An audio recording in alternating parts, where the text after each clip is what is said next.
Burr Broadcast, where we provide you with important legal updates on the latest labor and employment news. My name is Bryance Metheny, and I'm the chair of the Labor and Employment Practice Group at Burr & Forman. It's my favorite time of year. Baseball season starts next week, the Masters is on the horizon, but most notably, it's March Madness time, and my school made the tournament. So I'm in a pretty good mood today, and for once, I have the ability to legitimately connect college basketball and labor law.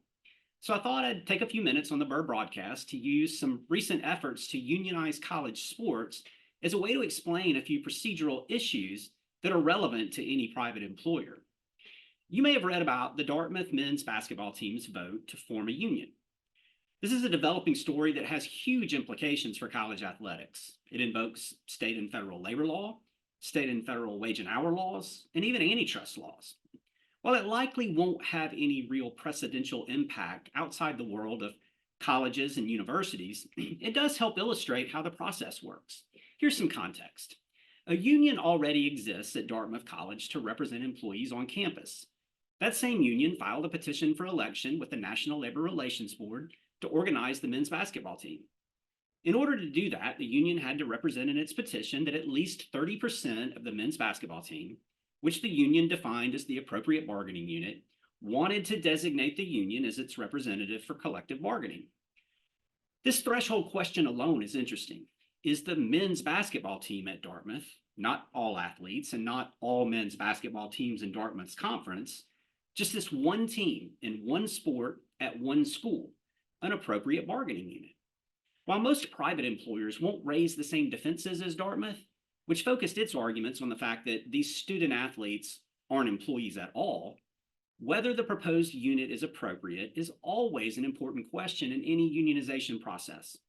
And the board must decide the appropriateness of the bargaining unit before an election can be held.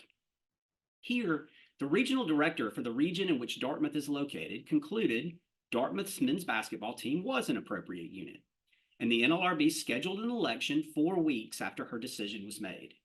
The players overwhelmingly voted for the union. Dartmouth filed a request for review of the regional director's decision, but that request doesn't necessarily delay the obligation to collectively bargain with the newly formed union. Instead, the school must seek a stay to avoid the bargaining obligation while it waits on the full board to determine if the regional director's decision to treat the student athletes as employees is correct. Even if the board rules they are employees, the school will then almost surely seek relief in federal court to reverse the board's decision and seek a stay while it does. This process, again, is similar to the process private employers would follow in the event a union seeks to organize its workforce. For some, whether the unit is appropriate is a critical question.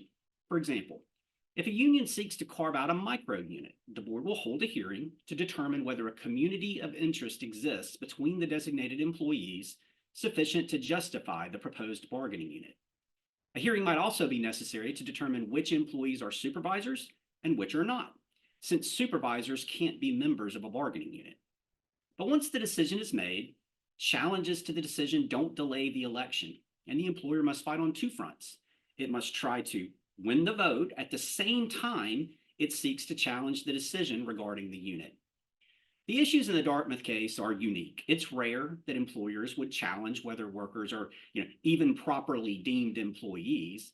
The questions raised involve differences in public and private universities and hosts of other legal issues. But the process itself is typical, and it provides guidance in a way that's more interesting than the average labor campaign. The outcome is significant. It is not an understatement to say that a determination that these student athletes are employees will completely change college sports.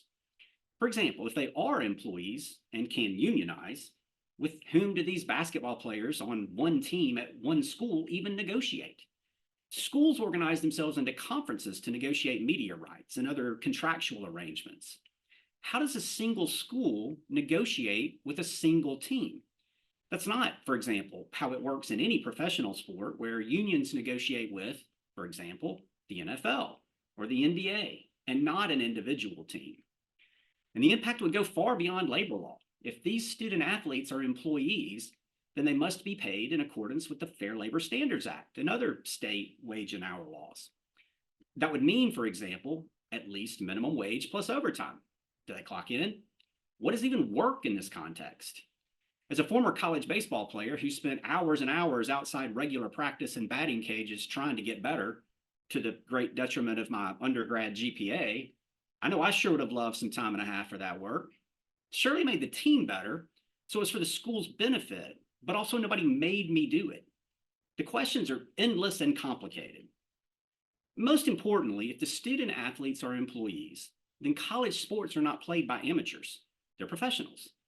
That means the NCAA itself pretty plainly violates antitrust laws by definition. It's not too far fetched to say that this case could lead to the complete restructuring of college sports at all levels, even those that don't generate significant revenues for schools or conferences. Whether that's good or bad is a matter of opinion. But for those who care about college sports, it would certainly mean it'll be different. This Dartmouth case is one to watch for lots of reasons.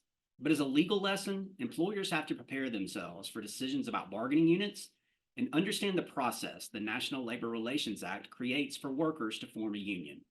The manner in which it begins, the timing, and the ways in which appeals can be made are all important to understand and require legal counsel to navigate. So as you watch March Madness this week and fill out your brackets, remember, everybody at the bar surely wants to hear you explain the nuances of labor law and how all this could come crashing down pretty soon. You're welcome. If you have any questions regarding these topics, please don't hesitate to reach out to Burr Foreman's Labor and Employment Group. Our team is always prepared to help you navigate these issues. Visit us today at www.burr.com.